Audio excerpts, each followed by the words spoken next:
y'all yet? I just got here.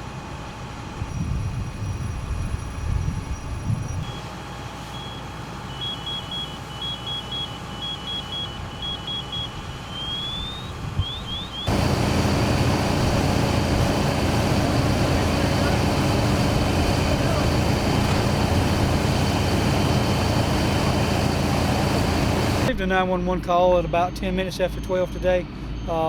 Informed us that there was a structure fire here. We had a deputy en route pretty quickly because he was in the neighborhood.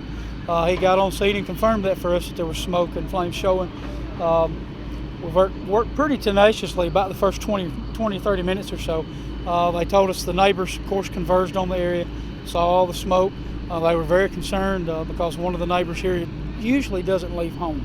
And so they were very concerned about that. And of course, we did a primary search on the bottom floor, primary search on the second floor. We couldn't find anybody.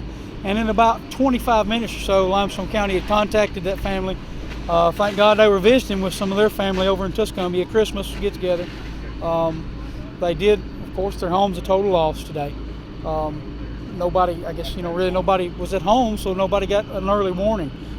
Neighbors, just when they came out, saw the smoke and called 911. And by the time units got here, it was too far gone to really save a whole lot of the structure. But two people lived here. They had 4 pets. 2 of those pets were injured. One of them's dead. One of them's gone. We did rescue one of the cats.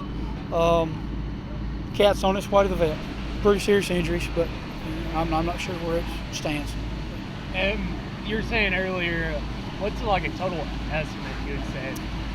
In this neighborhood, I would not be afraid to say a rough estimate of around $250,000 or better for this home.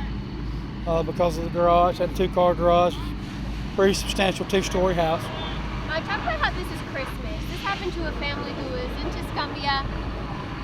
Very sad situation. It's somebody said, one of the neighbors says, almost like a bad horror movie.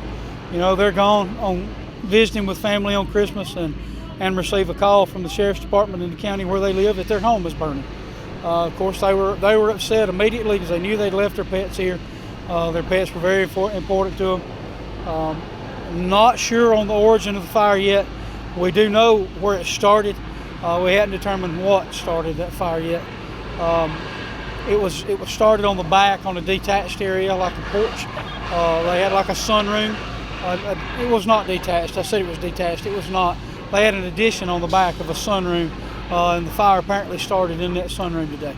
And spread to the And garage. spread to the entire back of the house, and from there, of course, the garage on the roof line, from the garage all across the back of the house. And as you can see, it burned. It was driven by the wind. Then the wind caught it. It's really hard to fight a wind-driven fire. Talk about the severity of this fire. The fire was very severe. It's very hot.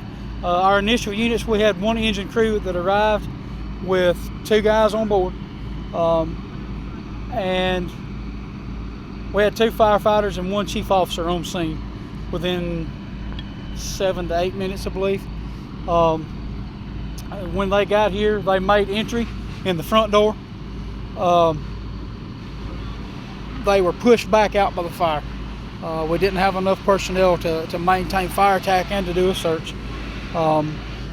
Very, very severe hot fire. When we got enough personnel on scene, we regrouped, went back in, did primary search on the bottom floor, primary search on the second floor. At that time, we were still concerned someone was inside. Came back down and did a secondary search, which is usually a lot more detailed. In a primary search, it's very fast, trying to locate bodies, trying to locate victims.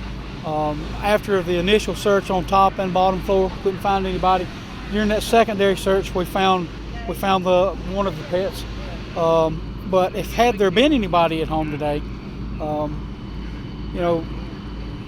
maybe it was a good thing that they were not at home today, as bad as this is, because they could have lost their life trying to rescue those pets today. This fire was that severe.